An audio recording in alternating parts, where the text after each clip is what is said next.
Hi there everyone, welcome to FaceTime Live. We are so excited at Getty Music to be starting this weekly FaceTime Live talking about church music.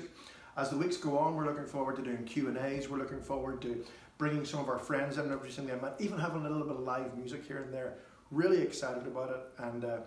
But for week one, we just wanted to say hi and let you know we're doing this and introduce a song to you. We have just come back from 2 weeks. We were on the West Coast and the East Coast, as many of you know. We only tour now in October and December, but this year we wanted to take Kristen's parents on a once-in-a-lifetime trip, and we were able to combine with that, doing a couple of days at John MacArthur's Shepherd's Conference on the West Coast, and then doing a couple of events with Vice President Pence on the East Coast. And as we did different events, without trying to sound like a broken record, the last 2 weeks have just reminded me yet again about the importance of the Psalms. The importance of the Psalms in our devotional life and our family life, the importance of the Psalms in our church worship services. We were with, at Shepherd's Conference, we were with pastors who were isolated to Siberia for their faith and put in solitary confinement. On the East Coast with our friends Joshua and Emily Yusuf, we were introduced to people from the persecuted church in the Middle East who have lost their family, who have lost everything, who are thankful to still be alive today, and the struggles that they go with. And at the normal level, we also just were with friends who are pastors who are so exhausted and jaded in ministry. It was really discouraging to be with them, and also with young worship leaders trying to help put together services and structure services for them. And each time, the Psalms, I believe, speak to us in a really unique way that is so vital for what it is to be a 21st century Christian.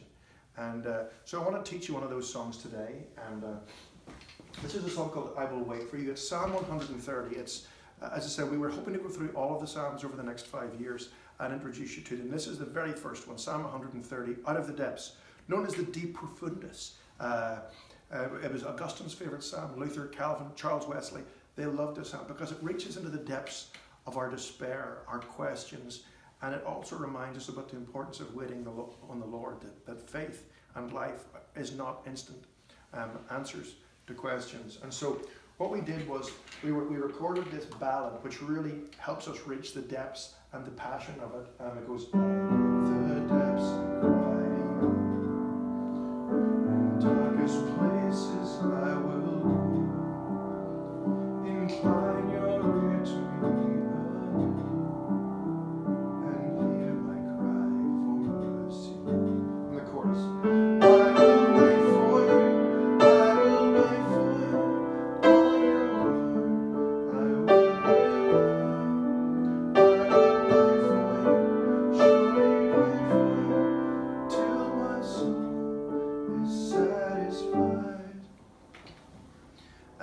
So we brought the band last year over to Bush Mills, and we recorded the song. It was written with Jordan Coughlin, with Matt Merker, and Stuart Townend as well. And the band went over to Bush Mills, we recorded it, and on one of the breaks I was sitting outside looking across the ocean in Scotland, and I remember that my dad's first church music director job had been at Bush Mills Presbyterian, so I thought, he used to do the Psalms there, I wonder what tune he would have done.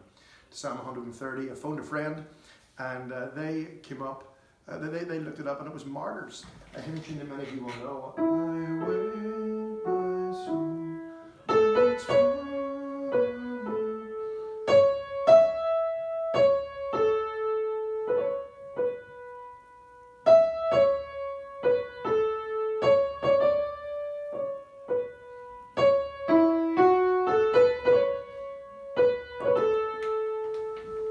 So what we did was we add that melody to the start, and add that melody to the end. And so we sing the psalm in the old-fashioned, more stoic but beautiful melody that many of your congregation will know. I think in America they sing that to Alas and Did My Saviour Bleed, and growing up we sang it to For a Closer Walk with God. So we start with that psalm and then finish it. When we did in concerts, we just do one verse of each at the start, at the end, but you can actually do the whole psalm, verse 1 and 2 at the start, verse 3 and 4 at the end. Now, if you want to just stick to that, you should do that. If you just want to keep it simple and do the ballad, just do that. If you want to try one of the combo versions, do that too. Either way, get stuck in, start singing psalms in your church, start singing them around the house.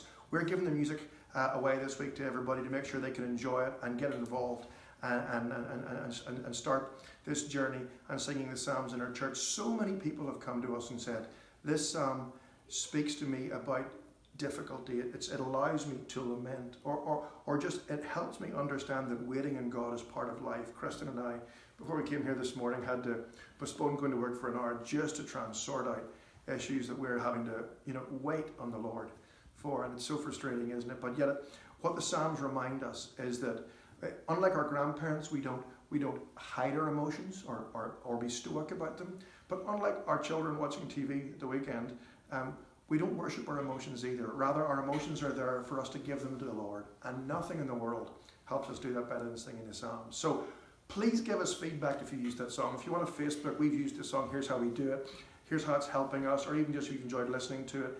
Try it out, let us know how you're going, and we look forward to seeing you here next week. Thanks so much.